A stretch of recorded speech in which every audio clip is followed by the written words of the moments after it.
예, 오늘이 1월 24일, 이제 1월도 거의 갔습니다. 한 주 지나면 이제 다음 달, 이제 2월을 우리가 맞이하게 되는데, 오늘도 아직 그 팬데믹 가운데 이렇게 영상 메시지로 전해드립니다. 우리 메시지를 듣는 성도님들 가정에 하나님 은혜가 함께 하시기를 바라면서, 오늘 하나님 말씀 제목을 성령과 마술 이렇게 정했습니다. 성령과 마술. 바울강의 항해 52번째 시간인데요. 우리는 지난 시간에 멈춰 서 있던 에베소로 다시 돌아왔습니다. 그래서 에베소의 거리를 좀 우리가 돌아보고 이제 거기에 어떤 일이 있었는지, 왜 하나님께서 이 에베소에 이렇게 중요하게 준비를 해주셨는지 같이 돌아보는 그런 시간을 갖도록 하겠습니다. 자, 오늘 말씀에 그 본문으로 들어가기 전에 먼저 두 가지 광고를 여러분에게 드려야 되겠습니다. 지금까지 우리 크로스포인트에서 한 6년 동안 방송해 오던 그 화요일 아침 방송 시간을 2월 달부터 목요일로 옮겼습니다. 그리고 격주로 이렇게 듣게 되는데, 혹시 다른 사람이 나와서 광고 없이 그냥 방송하더라도 이해해 주시기 바랍니다. 그래서 화요일 날 아침 방송이 목요일로 옮기면서 격주로 이렇게 방송하도록 되었습니다. 그리고 그동안 여러분이 사랑해 주시고 늘 격려해 주셨던, 또 많이 들어주셨던 1분 묵상이 잠시 쉬는 걸로 이렇게 했습니다. 잠시 쉬어서 다음 프로그램에 이제 다시 더 좋은 프로그램으로 여러분과 만나도록 그렇게 하겠습니다.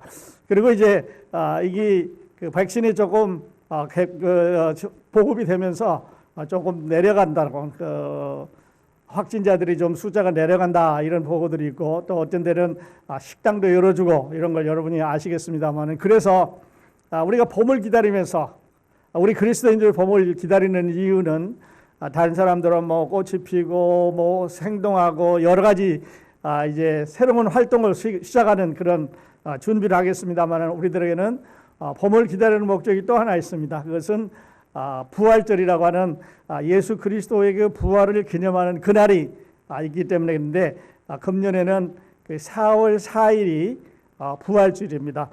그래서 그 부활주일을 이제 4월 4일을 기준으로 해서 40일 동안 뒤로 올라가서 시작되는 그날을 이 사순절이라고 하는데요.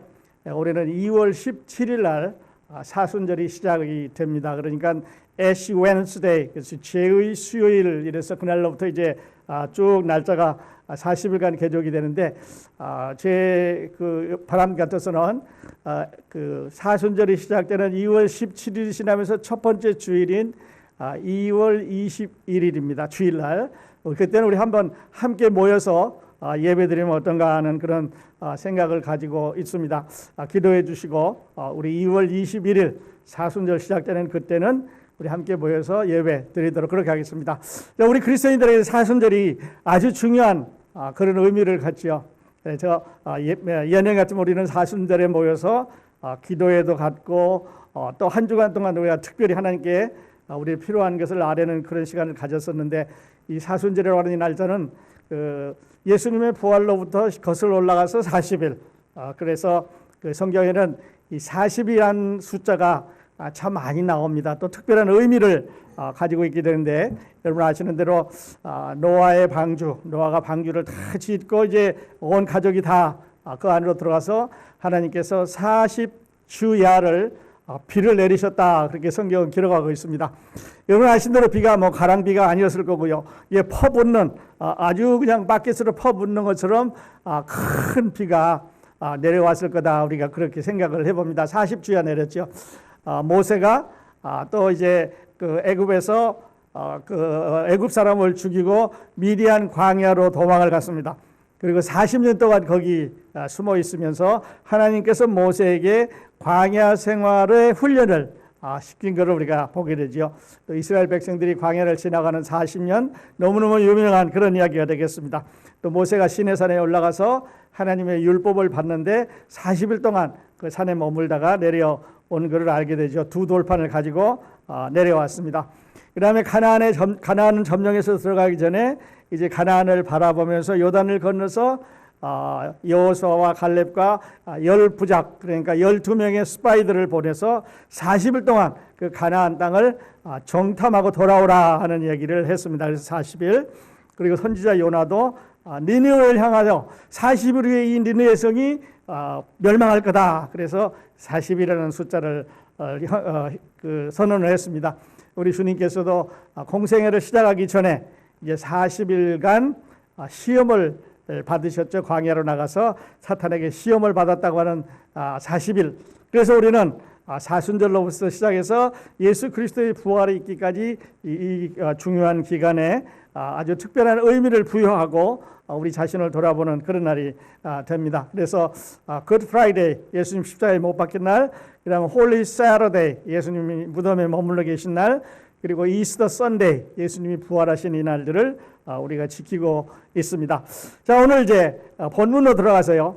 사도행전 19장 11절로부터 16절까지 아주 중요한 말씀입니다. 저와 함께 이 말씀의 깊이를 생각하시면서 왜 이 말씀이 여기에 이렇게 중요하게 다뤄졌을까 하는 그런 생각을 하시면서 들어주시기 바랍니다. 자, 성경을 가지고 계시는 분은 사도행전 19장 11절로부터 16절까지 우선 본문으로 읽어드리고 그리고 나머지 부분을 또 소개해드리도록 하겠습니다.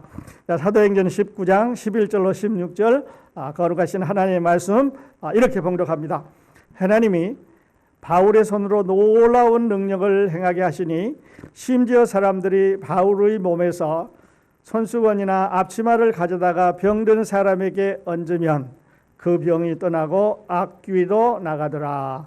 이에 돌아다니며 마수라는 어떤 유대인들이 시험 삼아 악귀 들린 자들에게 주 예수의 이름을 불러 말하되 내가 바울이 전파하는 예수를 의지하여 너희에게 명한다고 하더라.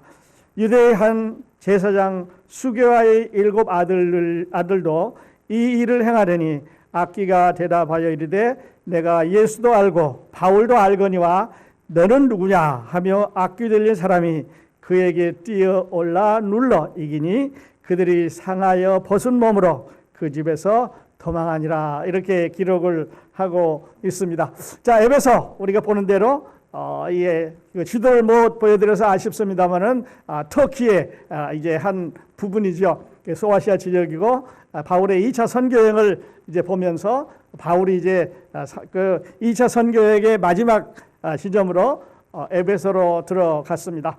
에베소에 들어가 보니까 우상이 가득 차 있는 우상의 도시라고 말씀을 드렸습니다. 시내 전체를 둘러보니까 거기에 여러 가지 우상들이 만들어져 있었습니다.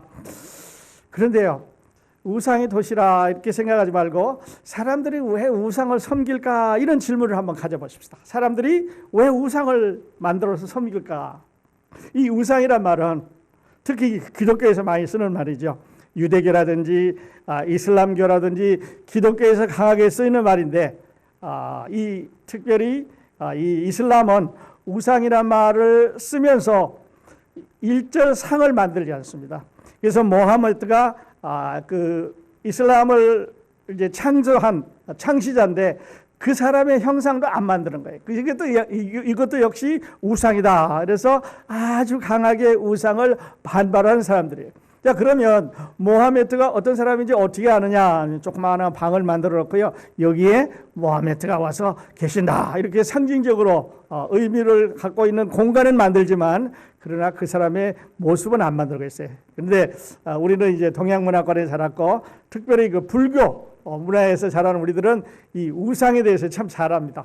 뭐 소풍 갈 때 불교 사원으로 간다든지 유명한 고적지를 탐방할 때 우리는 옛날 선조들의 그 발자취를 더듬으면서 그 불교의 절을 많이 갔기 때문에 거기에 큰 불상이 있고 뭐 작은 불상이 있고 뭐 자비상이 있고 들어가면서부터 여러 가지 모양의 이 상들을 보았는데요. 이런 상들이 이제 그 에베소에는 조금 더 다르지만은 다른 각도에서 우상들이 가득 차 있었습니다. 그래서 우리는 이 에베소를 생각하면서 어둠의 도시다 이렇게 불러봅니다. 왜냐하면 거기에 하나님의 복음이 예수 그리스도의 복음의 빛이 들어가지 않았기 때문에 그 도시 전체가 당시에 한 30만 명 정도 살고 있었다고 보고하고 있는데요.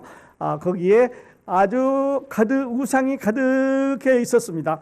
그리고 그 우상에다가 이제 사람들이 절을 하고 사람들에게 예물을 바치고 그 다음에 축복을 빌고 뭐 이렇게 해서 이제 살아왔습니다. 그러니까요, 어둠의 도시에, 우상의 도시에, 빛이 없는 도시에, 깜깜한 도시에 이제 빛이 들어가게 되는 거죠. 그 빛이 예수 그리스도라고 하는 빛인데요. 근데 그 안에 들어가 보니까 마법사, 마술사, 요술사라고 하는 사람들이 그 안에 있었습니다. 자, 다시 보면 마법사, 마술사, 요술사 이런 사람들이 이제 거기에 있게 되는데요. 이 사람들은 우리가 이제 지금은 마법사, 마술사, 요술사 이렇게 이제 쉽게 생각하지만 이 사람들은 아주 오래된 인간과 인류와 아주 오래된 역사를 가지고 있습니다. 우리 성경에 보면 레위기 19장에 하나님께서 뭐라고 말씀해요? 너희는 무엇이든지 피째 먹지 말며 점을 치지 말며 술법을 행하지 말며, 점 치지 말라고 그랬고 마술을 행하지 말라고 레위기 19장에서부터 말씀하시는 걸 봐서 아주 오랜 역사를 가지고 있습니다. 그래서 제가 이 말씀을 준비하면서 코치라는 걸 생각해봐서, 코치, 운동장에서 게임을 하는 사람들이 있습니다. 선수들이 게임을 합니다. 여러 가지 이제 게임을 하게 되는데요. 뭐 여러분 축구 좋아하시는 분 축구, 뭐 배구, 농구, 어떤 경기였든지 간에 뒤에서 코치들이 야 뛰어라, 대하라, 멈춰라, 뭐 던져라 이렇게 코치를 하게 되는데, 여기에 투 코치가 있습니다. 하나는요, 이 마법과 마술을 행하게 하는 코치가 하나 있고요. 또 하나는 하나님의 성령으로 하나님의 말씀을 증거하게 하는 코치가 하나 있습니다. 다시 말씀드려서 바울에게는 성령이라고 하는 코치가 있습니다. 그래서 성령이 바울로 하여금 말하게 하고, 성령이 바울이 가지고 있는 한케 치프라든지 아니면은 이 앞치마를 갖다가 덮으면 병도 떠나고 마귀도 떠나게 하는 능력을 행하셨습니다. 또 한쪽에서 보면 이 마법과 요술을 행하는 이 사탄이가 사람들을 현혹시키기 위해서 그들에게 마법을 행하고 요술을 행하고 신비한 일을 하게 해서 사람들로 하여금 거기에 빠지도록, 그래서 하나님을 생각하지 않도록 그들이 뭔가 할 수 있는 것처럼 포장을 해서 사람들을 꼬여 오고 있습니다. Power of the Spirit.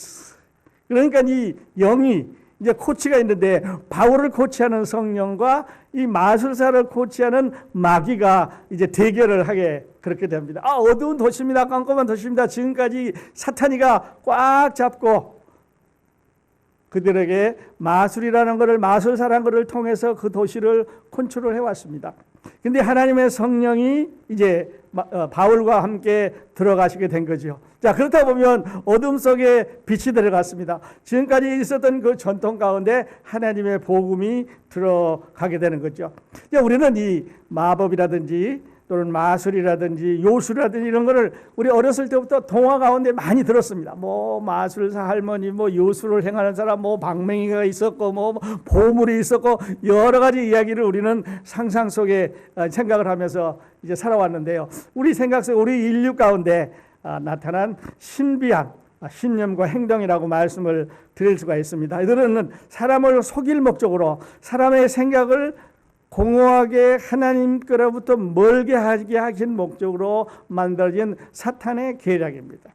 그래서 우리 자녀들이 이제 옛날 동화 읽는 거는 좋은데 너무 많은 이런 신비스러운 것을 통해서 하나님이 누구신가를 혼돈스럽게 만드는 이런 것을 이제 볼 수가 있습니다. 그래서 인간에게 주는 불행, 인간에게 주어지는 피해, 인간에게 주어지는 비난이라든지 비판이라든지 위험이라든지 책임이라든지 질병이라든지 죽음에 관해서 그들이 어떻게 할 수 있는 것처럼 인간에게 접근을 해왔습니다. 인류 역사에 쭉 그렇게 해왔습니다. 그런데 이제 그 도시에 하나님이 바울을 앞세워서 코치를 하기 시작을 한 거죠. 그러니까 마술사는 사탄이 코치를 하고 바울은 하나님의 성령이 코치를 하고 있는 그런 상황이 이제 되게 됩니다. 여기 이제 소아게라고 하는 제사장이 나옵니다. 근데 이 제사장에는 아들이 7명이 있었다고 성경이 말씀하고 있어요. 근데 그 아들들이 나가서 사람들한테 이야기합니다. 내가 예수의 이름으로 명하노니 너는 떠나가라. 병만은 떠나가라. 너는 나아라. 마귀는 물러가라. 막 이렇게 하니까 이제 물러가는 이런 일이 생겼어요. 근데 어느 날 이 아들들 중에 몇째 아들이 그랬는지 누가 그랬는지 나와 있지 않지만 어떤 사람에게 가서 그랬어요. 마귀를 물러가라 그랬어요. 그러니까 마귀가 돌아서면서 하는 얘기가 내가 예수도 알고 바울도 아는데 너는 누구냐 이렇게 대드는 거예요. 그러니까 예수도 알았어요. 그 다음에 바울도 알았어요. 코치는 누군가 알았어요. 선수가 누군가 알았어요. 근데 너는 누구냐? 너는 이 팀과 관계가 없는 거라고 하는 것을 알았어요. 그런데 하나님께서 이 초자연적인 이름으로 이제 예수의 바울의 한 가지만 가져가도 이제 텐트 만들면서 앞에 앞치마를 했었던 말인데 그 앞치마만 갖다 덮어도 병들이 나는 이런 기적이 일어나는 거죠. 그러니까 도전자가 생겼습니다. 누구에게 도전자가 생겼습니까? 마귀에게 도전자가 생겼습니다. 누구에게 도전자가 생겼습니까? 지금까지는 위치크래프트가 마술사가 이 술사들이 마귀를 행하는 사람들이 그 도시에 놀라운 일을 기적을 행하는 것처럼 보이는 유일한 사람들이었는데 이제는 바울을 통해서 하나님이 성령으로 말미암아 이런 일이 일어나니까 대결장이 된 거죠. 그 도시가 이제 전쟁터로 바뀌었습니다. 마귀하고 이제 하나님의 성령하고 전쟁터로 바뀌었습니다. 지금까지 마귀를 섬기던 사람들이 이제는 하나님의 성령의 능력으로 말미암아 하나님께로 돌아오는 역사가 생긴 거죠. 어둠의 에베소에 불빛이 비치기 시작을 했습니다. 그래서 그 마술사들이 이제 쳤습니다. 내가 예수도 알고 바울도 아는데 너는 누구냐? 막 이렇게 하니까 놀랐어요. 사람들이 이제 놀랐습니다. 그래서 이 마술을 하던 사람들이 자기들이 가지고 있던 이런 책들을 갖다 다 불태웠어요. 그래 보니까 은 5만이다 그랬어요. 누가는 늘 이런 걸 정확하게 써주는 데 대해서 제가 감사를 느끼는데 여기서만은 아닌 것 같아요. 이런 여기서 말하는 은이 드라크만 그 당시에 사고가 쓰고 있었던 로마 돈인지 아니면 유대 돈인지 그 구별이 안 나요. 만일에 이것을 우리가 알고 있는 드라크마로 옮긴다면요. 은돈 드라크마 5만이라고 하는 것은 150명이 1년 동안 하나도 쓰지 않고 돈을 모으면은 그 돈이 된다고 합니다. 그러니까 엄청나게 많은 이런 돈으로 살 수 있는 책들을 갖다 불살거나 이건 이제 소용이 없는 거다. 지금 이거는 가짜다.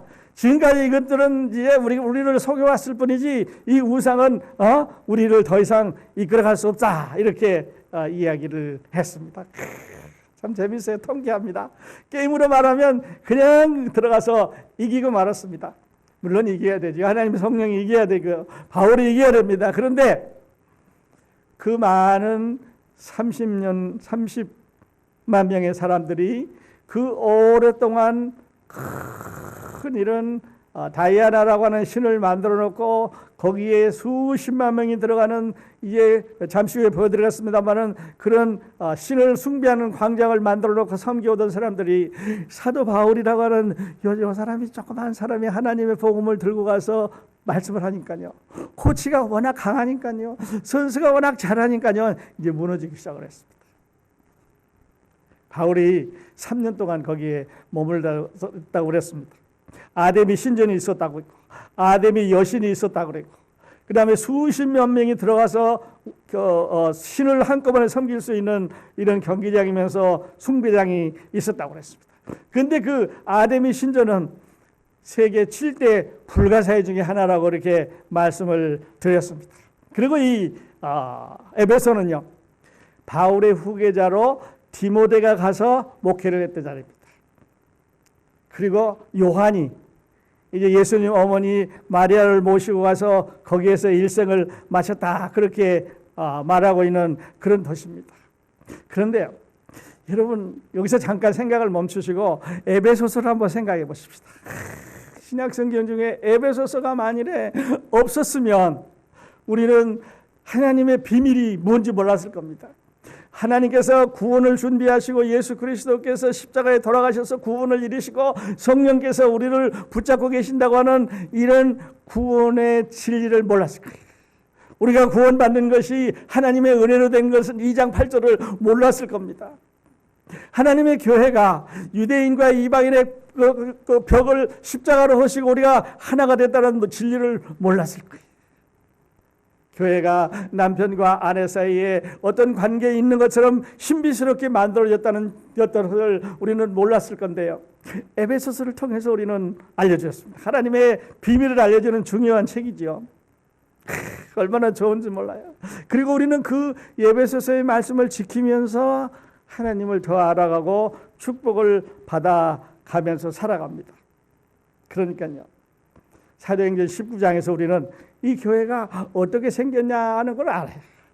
에베소 교회가 어떻게 해서 생겼느냐, 그 당시 사람들의 상황은 어쨌고, 사도 바울이 그 편지를 거기다 보낼 때는 왜 이런 문구를 써서 보냈을까 하는 질문에 대한 대답을 시원하게 풀어줍니다. 요즘 이런 말을 사이다라고 그러더라고요. 그냥 사이다처럼 확실하게 알려줍니다. 그리고 또 하나 있습니다. 에베소서 2장에 가보면요, 요한이 에베소 교회의 시작과 마지막에 대해서 말씀을 하고 있습니다. 그 에베소 너희가 어떻게 시작했느냐? 처음 사랑을 버렸느니라. 그래서 돌이켜서 회개하고 하나님께로 돌아오라고 하는 말씀을 하고 있는데, 잠시 한 번 더 말씀을 드리도록 하겠습니다. 그래서 이 자존심 많고 콧대 높은 그리스 사람들이 자기가 최고의, 지상에서는 최고의 지혜를 갖고 있는 사람들이라고 그랬어요. 우리가 하고 있는 것만이 유일하게 제일 높은 거라고 말했어요. 그런데 이 그리스 사람들이 말하기를 아테네, 이 신전, 이 다이아나를 섬기는 이 신전은 세상에서 제일 아름다운 신전이다. 그렇게 아데미 신전에 죄송합니다. 아데미 신전은 이 세상에서 가장 아름다운, 그리고 이 지상에서 이 신전보다도 더 아름다운 신전은 없다. 그렇게 선언을 할 정도로 아름다운 도시였어요. 멋있는 도시죠. 아니, 문화가 찬란했다고 볼 수 있습니다. 사람들은 다 그 신의 숭배를 했습니다. 수십만 명이 들어갈 수 있는 경기장을 만들어 놓고 나가서 경기할 때 환호를 부르고 거기에 이제 신의 이름을 부르면서 제물을 바치고 온 시내가 다 모여서 축복을 빌었으니까요. 잘하기는 잘하는데 엉뚱한 데 잘하는 그런 상황이 이제 된 거죠. 그런데요, 복음이라고 하는 이렇게 엄청난 것입니다. 복음이라고 하는 것은, 하나님의 복음의 능력은 이제 사도 바울이라고 하는 이 한 사람이 들어가서 성령의 능력으로 그 도시를 덮었는데요. 오늘 우리 시대를 잠깐 뒤돌아보면 우리는 미국에서 세 번째로 큰 도시 시카고에 살고 있습니다. 그런데 어떻게 보면 우리 시카고는 미국의 3대 도시면서 가장 불행한 도시 중에 하나입니다. 왜냐하면 우리보다 훨씬 인구가 많은 2마일 반경에 2천만 명 이상이 살고 있다고 하는 뉴욕보다도 살인자가 더 많습니다. 총 쏘는 매일 방아쇠를 당기는 사람들의 숫자가 거기보다 더 많습니다. 그래서 발표에 나온 게 보면은 뉴욕보다 항상 시카고가 가장 위로 올라가고 있습니다. 왜 그럴까요? 우리는 잘 사는 사람들, 시카고 다운타운, 서버브의 아름다운 것을 보면서 살고 있는데 한 발짝 내려가면 너무너무 가난한 사람들이 많습니다. 학교 가기 어려운 사람, 밥 먹고 살기 어려운 사람, 이런 사람들이 너무 많은 거예요. 그래서 그들은 총을 사고, 그들은 다른 사람 걸 탈취하고, 그들은 죽이고, 그래서 그들은 자기끼리 집단 사회를 이루고 사는데, 여기에 무엇으로 우리가 할 수 있습니까? 우리 군대의 힘을 할 수 있습니까? 아닙니다. 돈으로 할 수 있습니까? 아닙니다. 그들을 어떻게 바꿀 수 있습니까? 예수 그리스도의 복음으로 할 수 있다고 믿습니다. 우리 선교의 대상이요, 우리 지금 에콰도르에 많은 시간을 투자하고 선교비를 투자를 하고 이렇게 해서 이제 지원을 하고 있는데, 그 정글 속에 있는 그들도 구원받아야 되지만, 그러나 한 발 가까운 우리 시카고에도 이런 이웃들이 있다고 하는 것을 생각해 볼 때 너무 마음이 아픈 거예요.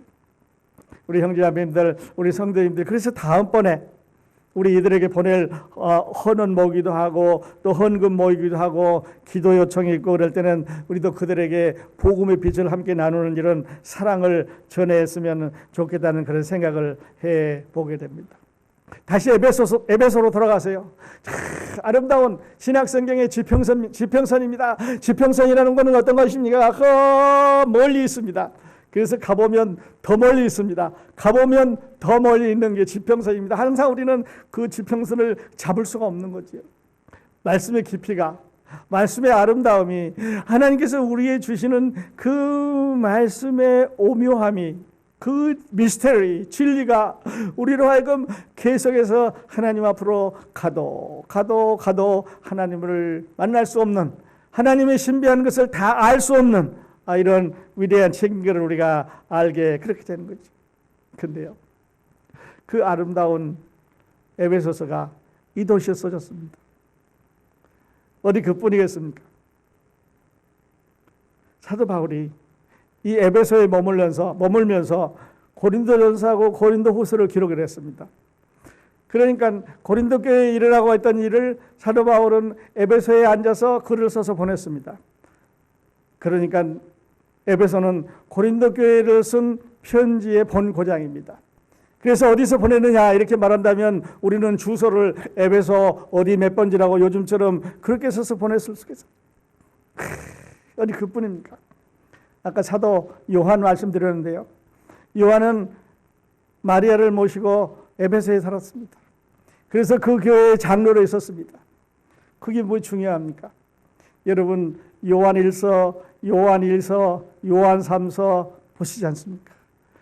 그 요한의 아름다운 표현에 그 요한 1, 2, 3서에 나타난 예수 그리스도의 은혜와 사랑이 바로 이 에베소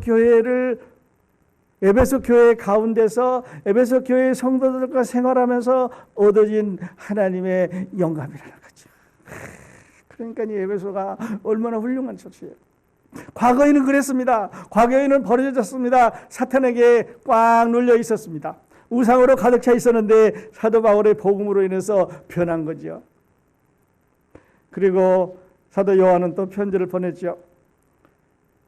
요한계시록을 써서 보내면서 그 최후에 대해서 이제 책망을 했습니다. 그뿐 아니라 두란노라고 하는 서원이 거기에 있었습니다. 두란노 서원. 사도 바울이 거기에 머물면서 두란노 서원을 세웠어요. 우리 두란노 서원 잘 알지 않습니까? 여기 뭐 두란노 교회도 있고 두란노 서점도 있고 뭐 여러 가지 두란노라고 하는 이름들이 많이 있는데 요즘 말로 하면 서당이지요. 학교입니다. 바이블 스쿨입니다. 낮에는 일을 하면서 저녁에는 학생들을 모아서 바이블 스쿨을 시작을 했습니다. 그래서 그 사람들이 나가서 이제 소아시아 지역에 복음을 전하기 시작을 했습니다. 그리고 그 사람들이 많아서 7교회에 퍼졌을 것입니다. 그리고 그 사람들이 더 멀리 퍼져서 이제 복음이 증거되기 시작을 했을 텐데요. 그 두란노 서원을 시작한 데가 바로 에베소입니다. 왜 다른 데가 아니고 에베소냐고요? 여러분 비밀이 여기 있지 않습니까? 여러분 우리가 그 비밀을 이제 알았지 않습니까? 그래서 우리는 생각을 해봅니다. 우리 교회가 뭐 이제 있는 그 시카고라는 지역, 이 엘크그루버라는 지역, 또 여러분이 살고 계시는 지역이 어떤 곳입니까? 우리 한번 생각을 해 보실 수 있기를 바랍니다. 이 도시가 아름다운 편지의 중심이었습니다. 그래서 영어로 말하면 이렇게 말할 수 있겠죠. I love this church. This is a normal church. 그래서 사도 바울은 이 beautiful letter, 이 건질이 에베소서를 적어 보낼 수가 있었을 것입니다. 놀라운 사건입니다. 놀라운 가르침입니다. 아름다운 이런 모습을 이제 볼 수가 있었습니다. 근데 그 전에는 어땠습니까? 유사품 종교가 있었습니다. 지옥 성전이 지어져 있었습니다. 다이아나한테 가서 절하는 큰 성전이 있었는데 이거는 지옥가라고 하는 성전이지요. 우상을 해서 절하는 성전이죠. 헛된 거에다 바치는 성전이었는데 이제 하나님의 성전이 거기에 생겨났습니다. 그래서 사도 바울은 그 성전이 어떤 거냐, 교회가 어떤 거냐를 저것과 비교했을 때 얼마나 아름다운 대조로 기록을 해주셨는지 우리는 그 에베소서를 통해서 교회의 아름다운 비밀을 볼 수 있게 그렇게 되는 거죠. 지옥 성전입니다. 우상의 종교입니다. 사탄을 섬기는 도시였습니다. 마법과 마술과 술수에 의해서 사람들이 꼬임을 받았습니다. 병나면 거기 가서 이야기하면 마법으로 고쳐지는 줄 알았습니다. 사탄이 사람들의 마음을 꼬였습니다. 그런데 이 도시에 아름답게 피어난 복음의 꽃이 이제 자라나기 시작을 하는 거죠. 하나님의 영광스러운 교회가 그 모습을 드러내기 시작을 하는데요. 자, 에베소 거리, 오늘날도 저런 모습으로 있다고 그럽니다. 아데미 여신상, 이제 가슴에 이제 24개 돌아가면서 이 젖을 줄 수 있는 이런 모습입니다. 그러니까 얼마나 음탕하고 흉악한지. 그래서 저 신에게 잘 보이기 위해서 그냥 제사장들이 쭉 몰려가서 절을 하고 제물을 바치고 그렇게 했습니다. 저기 저 경기장 안에 이제 사람들이 그 아데미 신에게 제사를 드리기 위해서 수십만 명이 모여서 저 신의 이름을 부르면서 우리를 축복해 주소서 했던 도시입니다. 그 도시를 바라보면서 사도 바울은 에베소 교회에 아름다운 편지를 씁니다. 그렇게 하는 게 아니라고 하는 거죠. 아데미 신전, 저 아름다운 모습입니다. 파레토네 신전에 훨씬 큰, 비교가 안 되게 큰 그런 도시입니다. 자, 이제 다시 원본으로 돌아가세요. 이 도시에 바울이 들어갔을 때 이 바울에게는 기회입니다. 어떻게 보면 바울에게는 기회이면서 바울에게는 위기입니다. 복음이 들어갔는데 만일에 복음이 들어가서 에베소를 뒤엎지 못하면 바울은 뒤집어 엎히는 그런 상황이죠. 그러니까 우리 성경적으로 말하면 어둠의 도시입니다. 그리고 불빛이 필요한 도시죠. 한쪽으로는 그 도시는 바울이 필요한 도시입니다. 또 한편으로는 다른 면에 보면 도시가 바울을 필요로 합니다. 바울은 이 도시를 필요로 하고 그 도시는 바울을 필요로 했습니다. 그 도시는 예수 그리스도의 복음을 필요로 했고 예수 그리스도의 복음은 거기에 들어가야 한다는 거죠. 여러분, 이 도시, 이 아름다운 도시 에베소, 신약의 지평선, 얼마나 아름답고 좋습니까? 우리는 이런 책을 바라보면서 이제 에베소서 1장 3절로부터 5절에 바울이 하고 있는 말씀을 잠깐 소개를 해드리겠습니다. 우리 구원에 대해서 바울은 에베소에 앉아서 그 사람들이 하고 있는 그 모습을 보면서 그 종교성이 많은 사람들을, 우상에 복 빠져 있는 사람들, 마술과 술수와 이 사람들에 빠져 있는 사람들에게 이렇게 말합니다. 찬송하리로다. 하나님 우리 주 예수 그리스도의 아버지께서 그리스도 안에서 하늘에 속한 모든 신령한 복을 우리에게 주시되 곧 창세전에 그리스도 안에서 우리를 택하사 우리로 사랑을 해서 그 앞에 거룩하고 흠이 없게 하시려고 그 기쁘신 뜻대로 우리를 예정하사 예수 그리스도로 말미암아 자기의 아들들이 되게 하셨으니 이제는 위치크라프트가 아닙니다. 이제는 마술사가 아닙니다. 이제는 마술하는 그런 경기가 아니라 하나님의 아들이 되게 했다고 말합니다. 우리가 1장 7절로 10절에는 이렇게 말합니다. 우리는 그리스도 안에서 그의 은혜의 풍성함을 따라 그의 피로 말미암아 속량 곧 죄사함을 받았느니라. 와, 받을 것이라도 아닙니다. 받습니다도 아닙니다. 받았느니라. 죄사함을 받았느니라. 여러분, 이 말씀을 읽으면서 한번 크게 소리를 낼 수 있기를 바랍니다. 저 따라 사십시오. 속량 곧 죄사함을 받았느니라. 받았느니라. 이제 받을 필요가 없습니다. 받았느니라. 왜냐하면 예수 그리스도께서 다 가져가시기 때문입니다. 이는 그가 모든 지혜와 총명을 우리에게 넘치게 하사 그 뜻의 비밀을 우리에게 알리신 것이요 그의 기뻐하심을 따라 그리스도 안에서 때가 찬 경륜을 위하여 예정하신 것이다. 하나님께서 우리를 위해서 예정해 주셨습니다. 그리고 성령을 이렇게 소개합니다. 우리는 그리스도 안에서 그의 은혜의 풍성함을 따라 그 피로 말미암아 속량과 제사함을 여기도 받을 것입니다 아니라 받느니라가 아니라 받았느니라. 그의 피로 말미암아 속량 곧 죄사함을 받았느니라. 이런 그가 그 모든 지혜와 총명을 우리에게 넘치게 하사 그 뜻의 비밀을 우리에게 알리신 것이요 그의 기뻐하심을 따라 그리스도 안에서 때가 찬 경륜을 위하여 예정하신 것이니라. 그러니까요, 구속 곧 속량을 제사함을 받았다고 말합니다.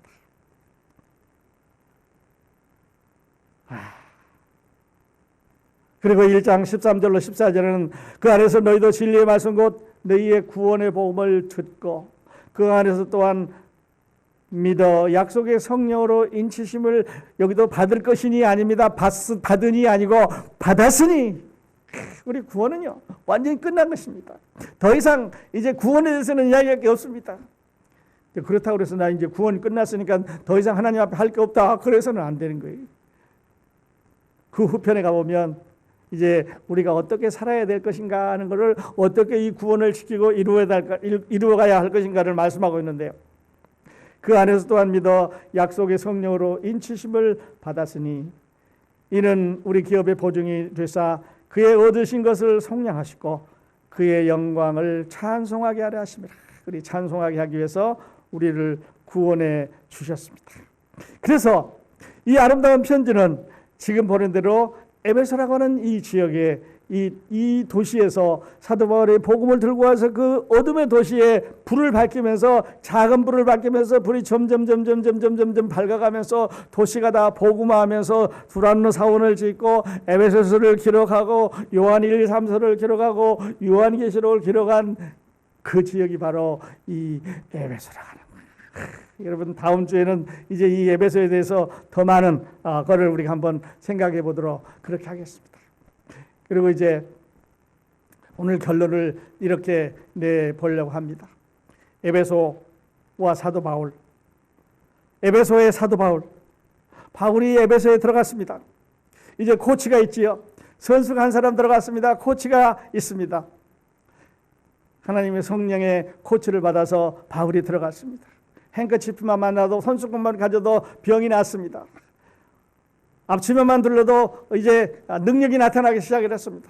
그러니까 거기에 있던 마술사들이, 거기에 있던 요술사들이, 거기에 있던 사람을 속이고 있던 사탄의 코치를 받고 있는 이 사람들이 놀란 거죠.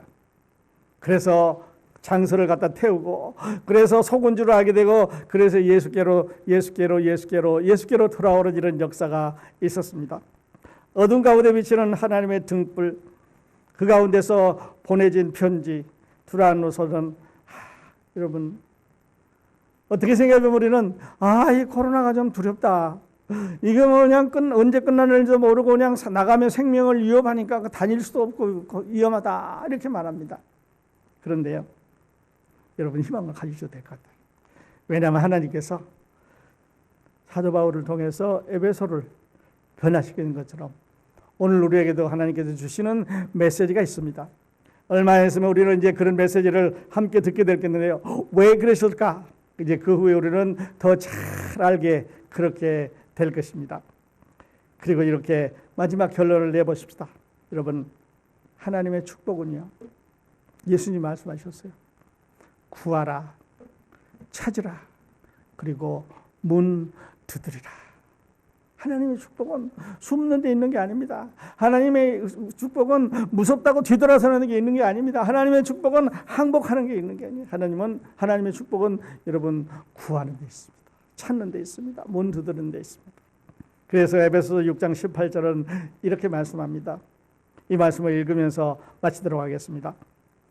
에베소 6장 18절, 모든 기도와 간구를 하되 항상 성령 안에서 기도하고 이를 위하여 깨우고 구하기를 항상 힘쓰며 여러 성도를 위하여 구하라. 함께 기도하고 함께 승리하는, 그래서 에베소서를 생각하면서 힘을 얻는 이번 한 주간이 되시기를 예수 그리스도의 이름으로 축원드립니다. 이제 기도하겠습니다.